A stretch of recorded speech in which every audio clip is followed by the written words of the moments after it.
गोदावरीच्या पुरानंतर पंचवटीसह शहरातील पूरग्रस्त भागात महापालिकेची विशेष स्वच्छता मोहीम। काल व परवा झालेल्या मुसळधार पावसामुळे गोदावरी नदीसह शहरातील विविध नद्या व नाल्यांना पूर आल्याने पंचवटीसह शहरातील अनेक भागांमध्ये मोठ्या प्रमाणात गाळ, पानवेली, दगड, लाकडे तसेच इतर कचरा साचला। पुराचे पाणी ओसरताच महापौर सौ हिमगौरी आडके, उपमहापौर श्री विलास शिंदे, स्थायी समिती सभापती श्री मच्छिंद्र सानप यांच्या मार्गदर्शनाखाली तसेच आयुक्त श्रीमती मनीषा खत्री यांच्या निर्देशानुसार नाशिक महानगरपालिकेच्या घनकचरा व्यवस्थापन विभागामार्फत पंचवटीसह शहरातील पूरग्रस्त बाधित भागांमध्ये स्वच्छता मोहीम युद्ध पातळीवर हाती घेण्यात आली आहे। या मोहिमेअंतर्गत रामकुंड परिसरातील मंदिरामधील गाळ, पानवेली व तत्सम कचरा काढण्याचे काम हाती घेण्यात आले असून घाट परिसराची सखोल स्वच्छता करण्यात येत आहे।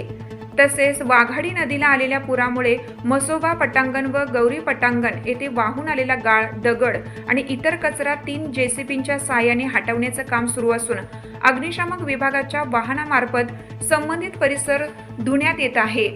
याचबरोबर सातपूर विभागातील दादोबा पूल, सातपूरगाव स्मशानभूमी पूल तसेच इतर पुलांवर साचलेल्या पानवेली, वाहून आलेला कचरा, लाकडे व इतर अडथळे हटवून घंटागाड्यांमार्फत त्याची विल्हेवाट लावण्यात येत आहे।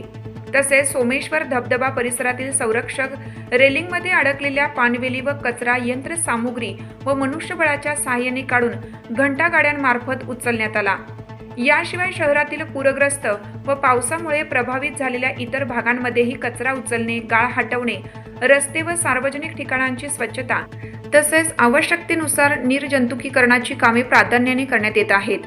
अतिरिक्त आयुक्त श्री अमित रंजन यांच्या समन्वयाखाली घनकचरा व्यवस्थापन विभागाचे संचालक डॉक्टर आवेश पलोड यांच्या मार्गदर्शनाखाली ही विशेष स्वच्छता मोहीम प्रभावीपणे राबवण्यात येत आहे।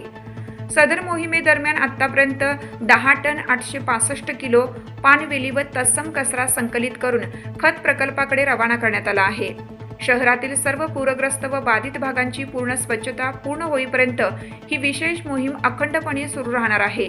या विशेष स्वच्छता मोहिमेत नाशिक महानगरपालिकेच्या घनकचरा व्यवस्थापन विभागातील सर्व विभागीय स्वच्छता निरीक्षक, सफाई कर्मचारी तसेच अग्निशामक विभागाचे अधिकारी व कर्मचारी मोठ्या संख्येने सहभागी होऊन समन्वयाने युद्ध पातळीवर स्वच्छतेची कामे करीत आहेत।